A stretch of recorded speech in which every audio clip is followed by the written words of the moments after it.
Queridos hermanos, iniciamos la lección divina de este domingo 9 de febrero, quinto domingo del tiempo ordinario. Por la señal de la Santa Cruz de nuestros enemigos, líbranos, Señor Dios nuestro, en el nombre del Padre, y del Hijo, y del Espíritu Santo. Amén. Señor mío y Dios mío, creo firmemente que estás aquí, que me ves, que me oyes. Te adoro con profunda reverencia.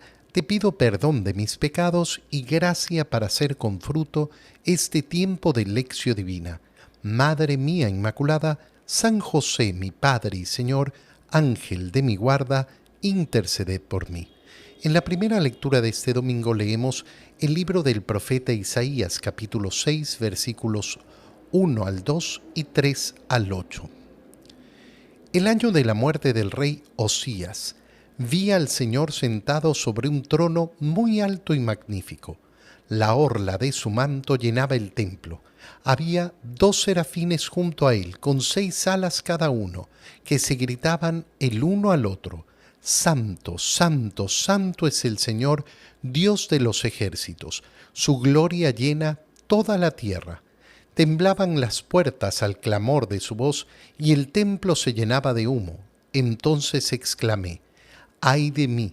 Estoy perdido, porque soy un hombre de labios impuros que habito en medio de un pueblo de labios impuros, porque he visto con mis ojos al Rey y Señor de los ejércitos. Después voló hacia mí uno de los serafines. Llevaba en la mano una brasa que había tomado del altar con unas tenazas. Con la brasa me tocó la boca diciéndome: mira, esto ha tocado tus labios. Tu iniquidad ha sido quitada y tus pecados están perdonados. Escuché entonces la voz del Señor que decía: ¿a quién enviaré? ¿Quién irá de parte mía? Yo le respondí: aquí estoy, Señor, envíame. Palabra de Dios. Inmediatamente después de hacer la lectura del profeta Isaías, sabemos que en este domingo el tema que nos va a proponer la liturgia de la palabra es justamente ese discipulado del Señor, esa necesidad de atender al llamado del Señor y no tener por excusas ninguna condición. Lo vamos a ver tanto en la lectura, en la primera lectura que acabamos de hacer, como en el Evangelio. Ahora nos dedicamos a esta primera lectura del profeta Isaías y lo primero que llama la atención es cómo inicia el llamado. El llamado empieza cuando el profeta sentado sobre un trono muy alto y magnífico al Señor. La orla de su manto llenaba el templo y los serafines que aparecen gritan: Santo, santo, santo es el Señor Dios de los ejércitos. Su gloria llena toda la tierra.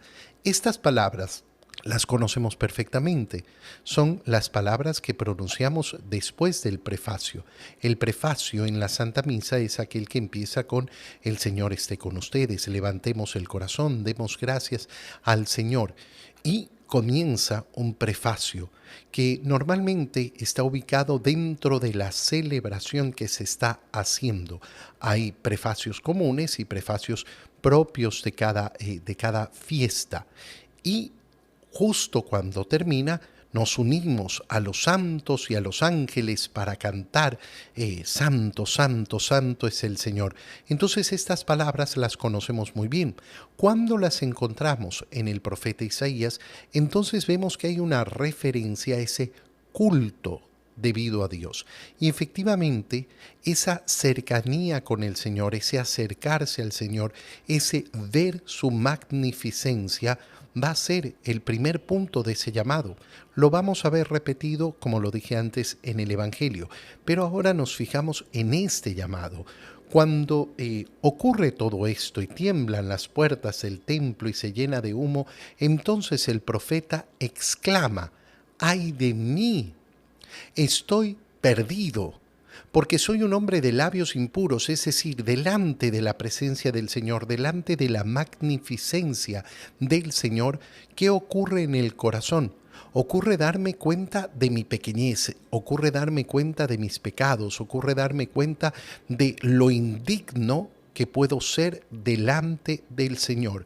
Y viene entonces una acción preciosa, porque el profeta ve que efectivamente tiene labios impuros y habita en medio de un pueblo de labios impuros y ha tenido la gracia de ver al rey. Pero vuela hacia él uno de los serafines y lleva en la mano una brasa que había tomado del altar con unas tenazas y toca su boca diciéndole: mira, esto ha tocado tus labios. Tu iniquidad ha sido quitada y tus pecados están perdonados. Cuando el Señor quiere llamar, no hay ninguna excusa sobre la indignidad de la persona, porque es el Señor el que ofrece justamente esa capacidad de acercarse a Él para cumplir su voluntad. Y viene entonces el llamado. Escuché entonces la voz del Señor que decía: ¿a quién enviaré? ¿Quién irá de parte mía? La reflexión preciosa que debemos hacer con estas frases del Señor es darnos cuenta de que Dios no necesita de nosotros y sin embargo confía en nosotros para intervenir en la salvación de otras personas. No nos necesita, no, yo no soy indispensable, pero resulta que su amor es tan grande que confía en nosotros y por eso la evangelización el Señor la ha puesto en manos de sus discípulos. La respuesta del profeta: aquí estoy, Señor, envíame, envíame a mí. Y esta tiene que ser nuestra oración principal el día de hoy.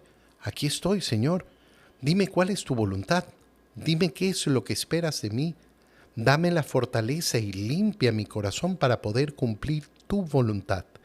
En la segunda lectura leemos la primera carta a los Corintios, capítulo 15, versículos 1 al 11. Hermanos, les recuerdo el Evangelio que yo les prediqué y que ustedes aceptaron, y en el cual están firmes. Este Evangelio los salvará, si lo cumplen tal y como yo lo prediqué. De otro modo habrán creído en vano. Les transmití ante todo lo que yo mismo recibí, que Cristo murió por nuestros pecados como dicen las Escrituras, que fue sepultado y que resucitó al tercer día según estaba escrito, que se le apareció a Pedro y luego a los 12. Después se apareció a más de 500 hermanos reunidos, la mayoría de los cuales vive aún y otros ya murieron. Más tarde se le apareció a Santiago y luego a todos los apóstoles. Finalmente se me apareció también a mí, que soy como un aborto, porque yo perseguí a la iglesia de Dios y por eso soy el último de los apóstoles e indigno de llamarme apóstol. Sin embargo, por la gracia de Dios soy lo que soy, y su gracia no ha sido estéril en mí. Al contrario, he trabajado más que todos ellos, aunque no he sido yo, sino la gracia de Dios que está conmigo. De cualquier manera, sea yo, sean ellos, esto es lo que nosotros predicamos y esto mismo lo que ustedes han creído. Palabra de Dios.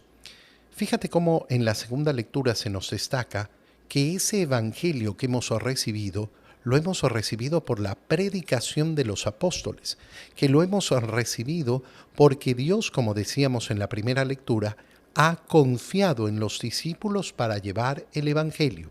No por una necesidad estricta.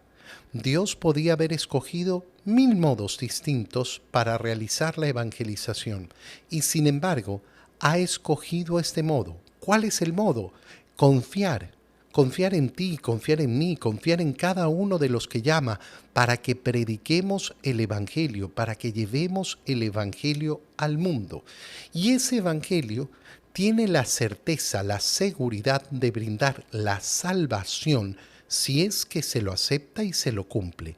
Fíjate cómo ha iniciado la parte de la primera carta a los Corintios que hemos leído. Les recuerdo el Evangelio que yo les prediqué. No que les llegó del cielo, sino que yo se los prediqué y que ustedes aceptaron y en el cual están firmes. Este Evangelio los salvará si lo cumplen, tal y como yo lo prediqué. De otro modo, habrán creído en vano.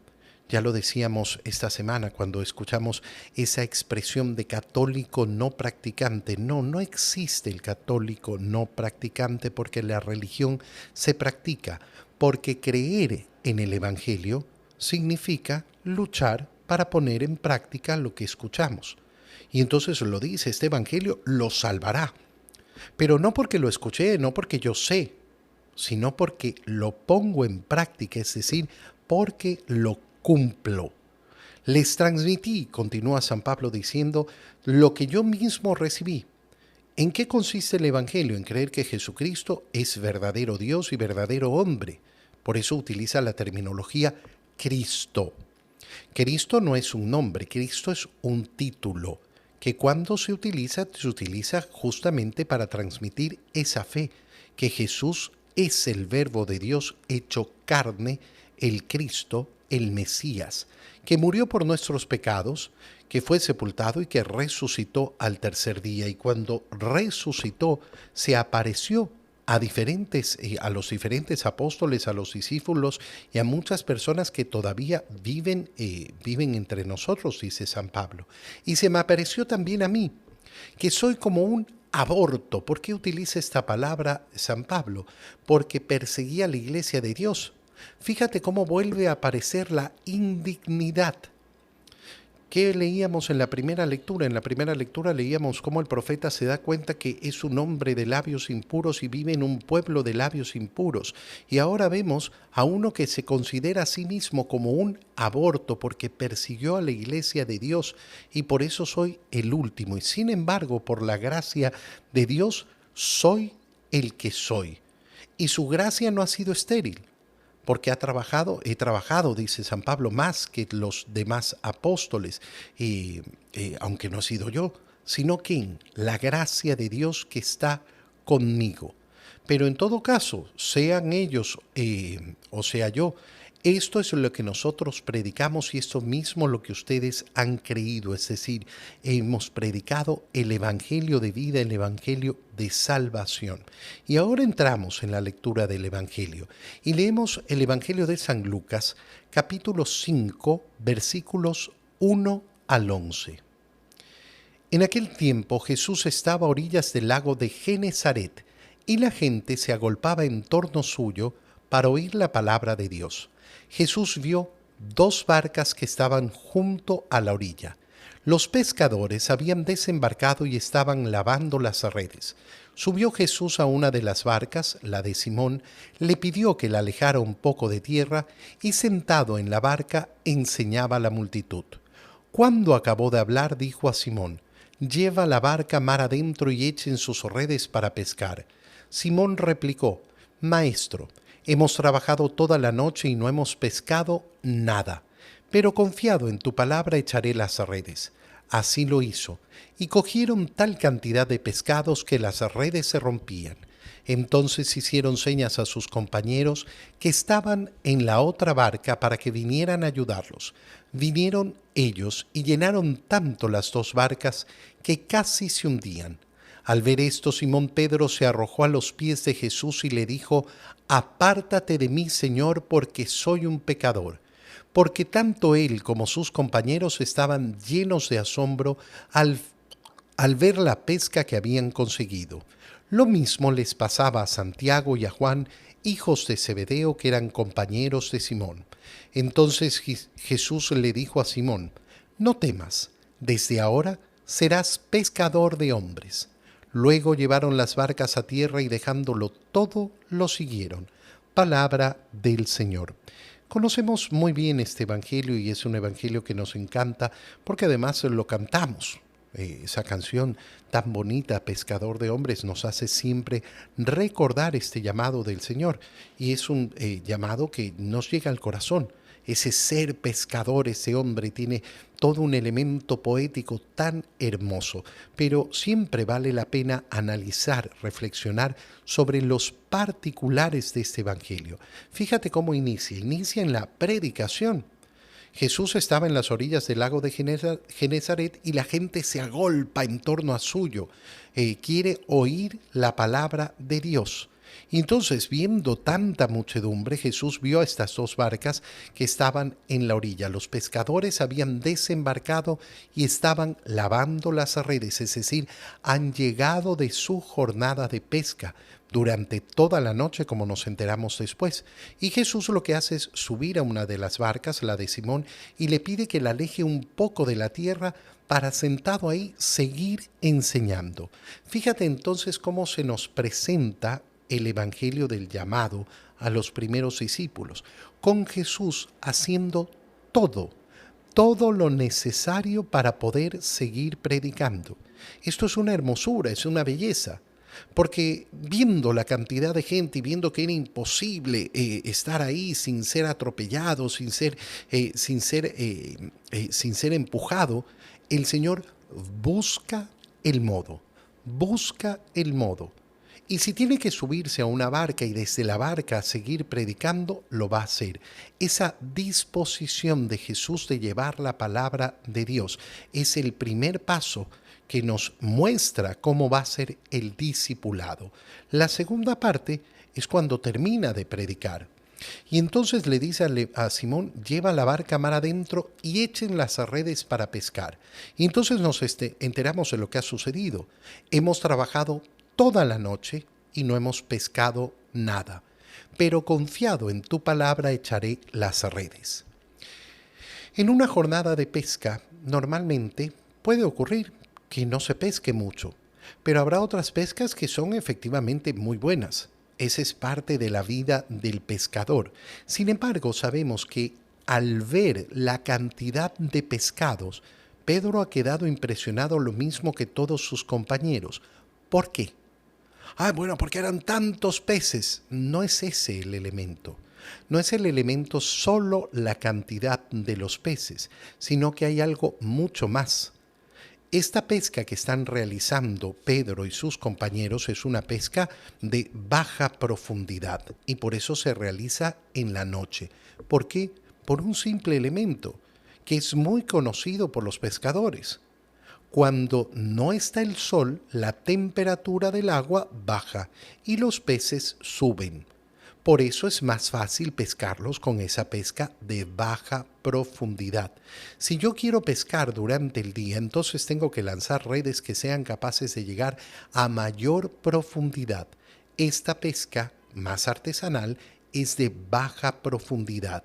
Y entonces Pedro sabe que durante el día, cuando está el sol, cuando ya ha pasado la mañana, es imposible que con esas redes que no llegan a gran profundidad alcancen a agarrar algo. Y entonces lo que ven es cómo se produce efectivamente una acción extraordinaria, una acción milagrosa por la cantidad de peces que han agarrado. ¿Cómo han llegado a eso? Confiando en la palabra del Señor. Y ahí se suma no solo el haber pescado, sino que además es tal cantidad, y ahí entra la cantidad, que tienen que llamar a otras barcas para que los ayuden. Es decir, que junto a Jesús no solo se obtiene una pesca buena, sino que se obtiene una pesca sobreabundante. Ante esto, sucede exactamente lo mismo que hemos visto en la primera lectura y en la segunda lectura. Pedro se siente indigno, se arroja a los pies de Jesús y le dice, apártate de mí, Señor, porque soy un pecador. Estaba sorprendido y estaban sorprendidos también todos los que lo acompañaban. Y entonces Jesús le dice, no temas, no temas. Pero es que yo soy un gran pecador, yo no soy digno de ayudarte, de servir, de llevar el mensaje. ¿Cómo voy yo a decirle a los otros lo que tienen que hacer y la palabra del Señor? No temas. Si el Señor te busca, si el Señor te llama, entonces no temas.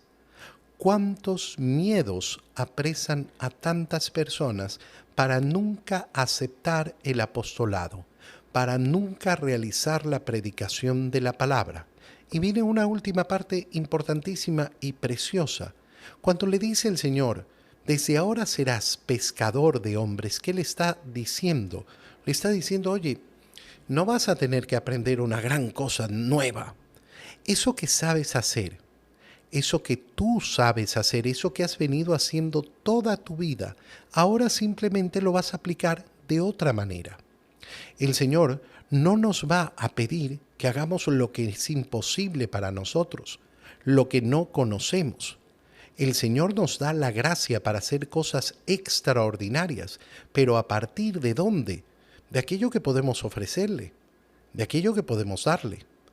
Qué bonito es entonces darnos cuenta que no existe ningún motivo para rechazar el llamado de Dios.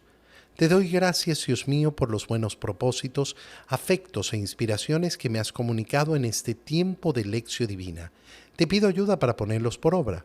Madre mía Inmaculada, San José, mi Padre y Señor, Ángel de mi guarda, interceded por mí. María, Madre de la Iglesia, ruega por nosotros. Queridos hermanos, que el Señor los bendiga, los cuide, en el nombre del Padre, y del Hijo, y del Espíritu Santo. Amén. Un muy feliz domingo para todos.